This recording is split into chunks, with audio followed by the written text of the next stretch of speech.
Suspend అయిన ASI Mohan Reddy Karimnagar జిల్లా SP ఎదుట లొంగిపోయాడు. మోహన్ రెడ్డి వేధింపులు భరించలేక అతని దగ్గర అప్పు తీసుకున్న చాడా నారాయణ రెడ్డి 2 వారాల క్రితం ఆత్మహత్యకు పాల్పడ్డాడు. ఈ కేసులో విచారణకు హాజరు కాకుండా తప్పించుకు తిరుగుతున్నాడు మోహన్ రెడ్డి. ఈ క్రమంలోనే లాయర్ను వెంటబెట్టుకొచ్చిన మోహన్ రెడ్డి జిల్లా ఎస్పీ జోయల్ డేవిస్ ఎదుట లొంగిపోయాడు. మరోవైపు మోహన్ రెడ్డికి గ్యాంగ్స్టర్ నయీంతో కూడా సంబంధాలున్నాయని ఆరోపిస్తున్నారు బాధితులు. దీంతో ఆ దిశగా కూడా మోహన్ రెడ్డిని విచారించనున్నారు పోలీసులు.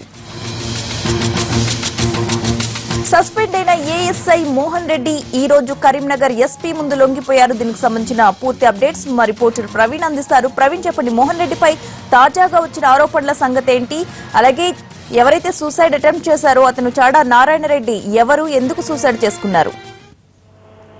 ప్రతిభ చాలా రోజుల తర్వాత మళ్ళీ చాడా నారాయణ రెడ్డి అనే బాధితుడు ఆత్మహత్యతో ఏఎస్ఐ మోహన్ రెడ్డికి సంబంధించిన ఇష్యూ మరొకసారి లైన్ లైట్ లోకి వచ్చిందని చెప్పవచ్చు. గత ఈ నెల 9వ తారీఖున అంటే 14 రోజుల క్రితం ఈ చాడా నారాయణ రెడ్డి అనే వ్యక్తి పురుగుల మందు తాగి ఆత్మహత్య చేసుకోవడం జరిగింది. గతంలో తాను 2 ఏళ్ల క్రితం మోహన్ రెడ్డి దగ్గర ఎకరం భూమిని తాకట్టుగా పెట్టి 2 లక్షల రూపాయలు తీసుకున్నాను. ఆ తర్వాత వడ్డీతో సహా అప్పును తీర్చినా కానీ మోహన్ రెడ్డి తన భూమికి సంబంధించిన కాగితాలని తనకి ఇవ్వకపోవడం వల్లే తాను చాలా వేదనకు గురై ఆత్మహత్యకు ప్రయత్నిస్తున్నట్టుగా అప్పట్లో నారాయణ రెడ్డి తన సూసైడ్ నోట్ లో పేర్కోవడం జరిగింది. ఈ నేపథ్యం లోపల కరీంనగర్ 2 టౌన్ లోపల మోహన్ రెడ్డి పైన ఐపీసీ 306 కింద ఆ సెక్షన్ కింద కేసు నమోదు కావడం జరిగింది. ఆ తర్వాత రోజు నుండి మోహన్ రెడ్డి కనిపించకుండా పోయాడు. ఈ నేపథ్యంలో మోహన్ రెడ్డి కోసం అతని ఆచూకీ కోసం పోలీసులు గాలిస్తున్నారు. అదే సందర్భం లోపల మోహన్ రెడ్డి కనిపించకుండా నయూమ్ ఎన్కౌంటర్ తర్వాత కూడా మోహన్ రెడ్డి కనిపించకుండా పోయాడు. అప్పటి నుండి ఆయన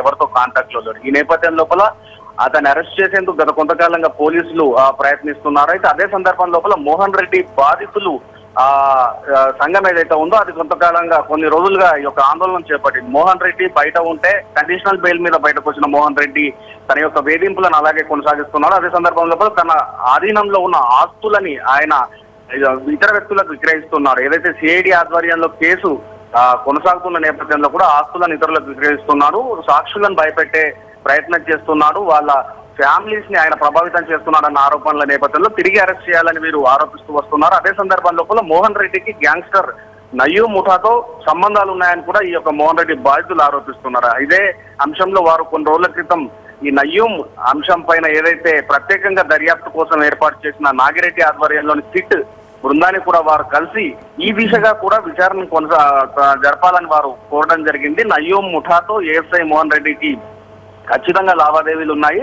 కరీంనగర్ ప్రాంతం లోపల ఏదైతే భూ వివాదాల లోపల నయ్యూమ్ తలదూర్చాడని ఇప్పటికే రుజువైన నేపథ్యం లోపల ఆ నయ్యూమ్ కి మోహన్ రెడ్డి సహకరించాడని బాధితులు ఆరోపిస్తున్నారు. ఏదైతే నయ్యూమ్ ఎన్కౌంటర్ తర్వాత అతని ఫ్లాట్ లో దొరికిన కొన్ని డాక్యుమెంట్స్ లోపల కరీంనగర్ శివార్లలోని నగునూర్ అనే ప్రాంతానికి సంబంధించిన విలువైన భూములకు సంబంధించిన కొన్ని డాక్యుమెంట్స్ దొరికాయి. ఈ నేపథ్యం లోపల ఆ దిశగా విచారణ చేయాలి అని ఈ బాధితులు ఆరోపిస్తున్నారు. నిన్న మోహన్ రెడ్డి ఇంటి ముందు వారు ఆందోళన కూడా దిగడం జరిగింది. అయితే ఈ నేపథ్యం లోపల మోహన్ రెడ్డి నిన్న తన లాయర్ తో వచ్చి అర్ధరాత్రి 12 గంటలు దాటిన తర్వాత ఎస్పీ ఎదుట లొంగిపోవడం జరిగింది. అయితే ఆ తర్వాత ఆయన్ని విచారణ కొనసాగిస్తున్నారు. ఏదైతే చాడా నారాయణ రెడ్డిని ఆత్మహత్య ప్రేరేపించాడన్న 306 తో పాటుగా అతనిపై ఏదైతే నయ్యూమ్ గ్యాంగ్ తో అతను సంబంధాలు ఉన్నాయి, సంబంధాలు కొనసాగించాడు, గ్యాంగ్ కి సహకరించాడన్న ఆరోపణలపైన కూడా విచారణ సాగుతోంది. ఈ రోజు సిట్ అధికారులకి వచ్చే అవకాశం ఉంది.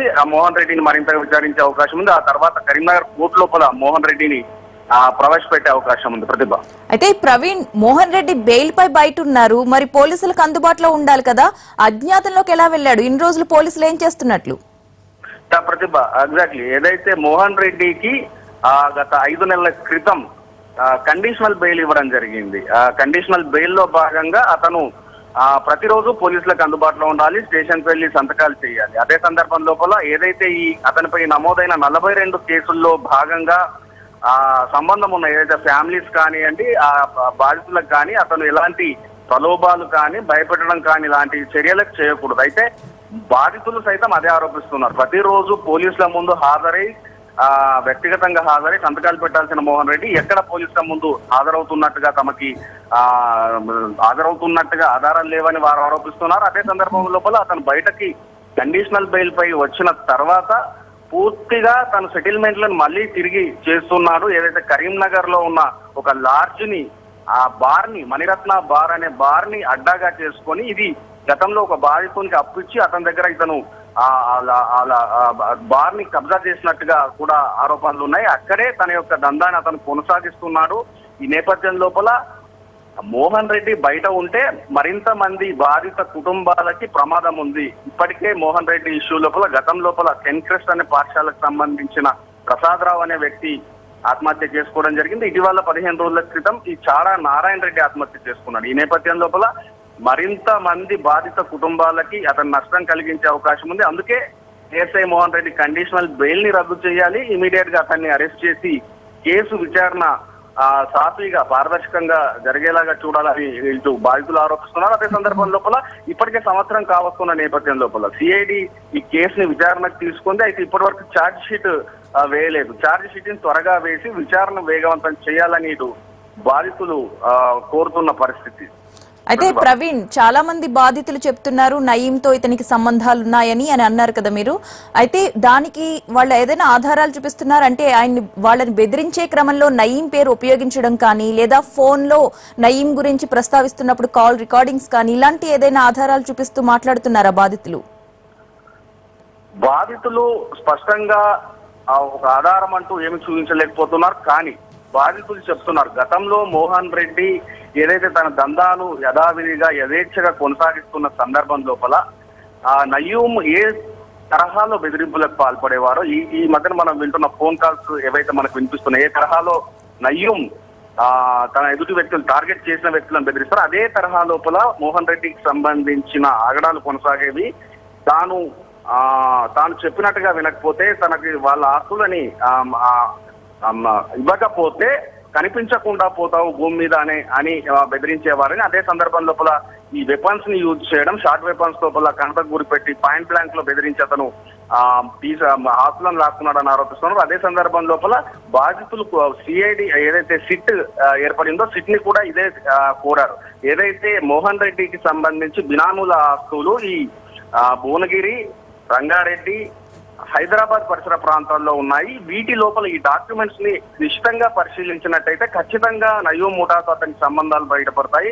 అదే సందర్భం లోపల కరీంనగర్ లోపల ఎక్కడైతే నయీం బెడ్రూమ్ లోపల దొరికిన డాక్యుమెంట్స్ ఉన్నాయో ఆ కరీంనగర్ కి సంబంధించినవి అదే ఏరియా లోపల మోహన్ రెడ్డికి సైతం తన దందాలను కొనసాగించిన నేపథ్యం లోపల లోతైన విచారణ జరిపితే కానీ మోహన్ రెడ్డితో ఖచ్చితంగా అతని నయీం ముఠాతో మోహన్ రెడ్డికి సంబంధాలు ఎస్టాబ్లిష్ అవుతాయని వారు వాదిస్తున్నారు. ఈ నేపథ్యం లోపలనే ఆ దిశగా కొనసాగించాలి. అందుకోసం ముందుగా మోహన్ రెడ్డిని అరెస్ట్ చేయాలని వారు గత 15 రోజులుగా ఆందోళన చేస్తున్నారు. ప్రతిభ.